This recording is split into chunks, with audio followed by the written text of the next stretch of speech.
baarlamaanka Soomaaliland ka hadlay xildhibaan Ibrahim Mahdi Buuba waxa dhinaciisa taagnaa xildhibaanka wasiirka wasaaradda maaliyadda Saad Ali Sharay xildhibaanku wuxuu sheegay kulmiyahan hadda jooga in kulmiyihii hore uu ku wareejiyay deyn gaaraysa 8 milyan wasiirku markuu ag taagnaa xildhibaanka uu ku raaxaysanay hadalka xildhibaanka waxa uu kale u sheegay in gudidooda wasiirku la kulmay xogtana wasiirku uu sheegay qofka bilaadanka haduu ka been abuuranayo markuu barbarkaaga taagan yahay baa la iska qabtaa walaal waa beenayga jooji isla shala tole saxaafadiina sharaf talab uu yeeray ninka wasiirkii wuxuu ku hadlaynaa de ummadda Soomaaliland oo dhan baa ka yakhyakhsoot runtii ninka wasiirkii kama xushoonin mas'uuliyadda ummadda u hayo kama xushoonin aakhiradiisa iyo ilaahiisa la kulankiisa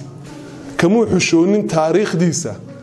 boga ay ku qormi doonto ma mid madooba mise waa mid cad